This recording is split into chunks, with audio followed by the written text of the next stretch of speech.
जय श्री कृष्णा दोस्तों। इस बार 2026 में 3 तारीख को पूर्णमासी पड़ रही है, परंतु इस बार चंद्र ग्रहण होने से कई तरह की भ्रांति मन में हो रही है कि होलिका दहन किस दिन करें, होली किस दिन मनाएं, किस दिन खेली जाएगी।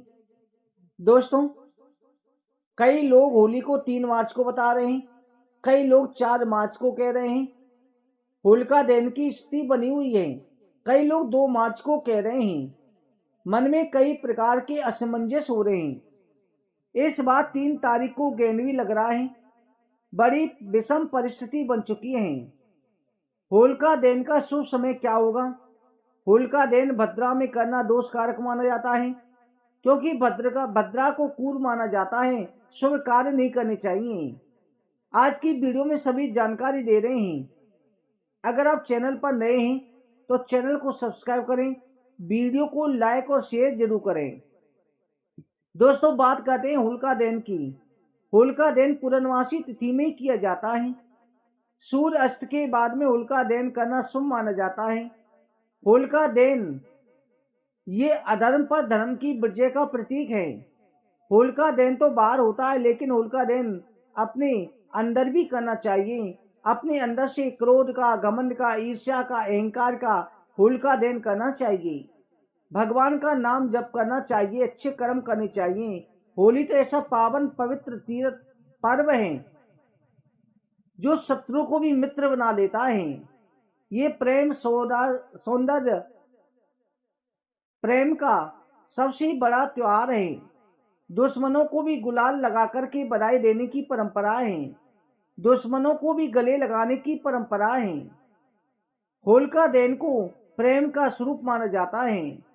इस बार पूर्णमासी तिथि प्रारंभ हो रही है सोमवार को 2 मार्च को शाम को 5:18 पर। अगले दिन मंगलवार 3 मार्च को शाम को 4:33 तक पूर्णमासी तिथि रहेगी। ध्यान रखें, फाल्गुन पूर्णमासी का व्रत सोमवार 2 मार्च को ही किया जाएगा। फाल्गुन पूर्णमासी का व्रत सोमवार 2 मार्च को होगा।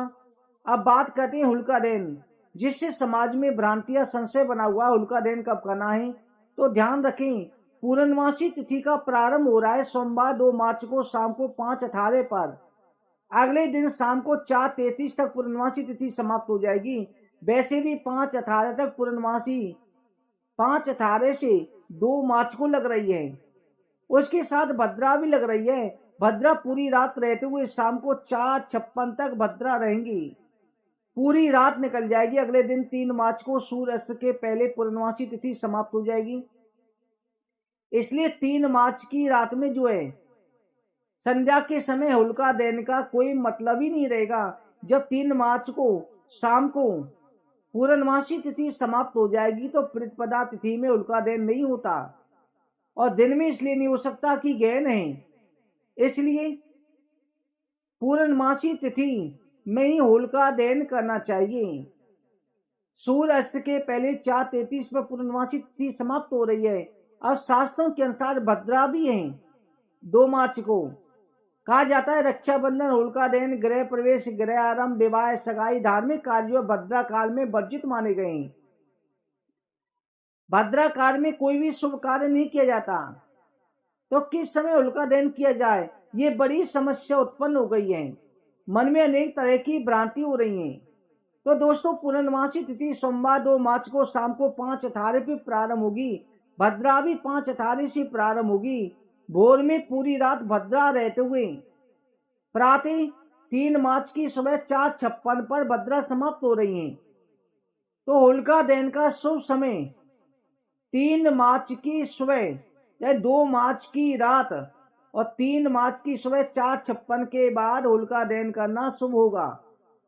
दूसरी बात करें, भद्रा काल में मुख्य काल में जो है होलिका दहन नहीं किया जाता, तो पूछ काल में किया जाता है।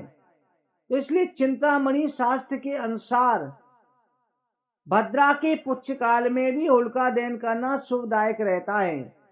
पुच्छ भाग में कब शुरू होगा? सोमवार को 2 मार्च को मध्य रात्रि 12:50 से रात के 2:02 तक भद्रा का पुच्छ काल रहना है।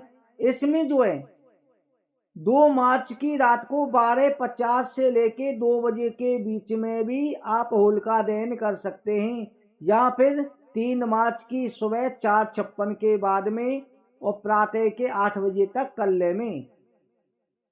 तो ये होलिका दहन का रहेगा। होलिका जो खेली जाएगी 3 मार्च को नहीं खेली जाएगी, 4 मार्च को होलिका रंगों का त्योहार रहेगा। तो दोस्तों, ये हमने शास्त्रों के अनुसार जानकारी दी। इसी प्रकार की जानकारी के चैनल को सब्सक्राइब करें, वीडियो को लाइक और शेयर करें। जय श्री कृष्ण।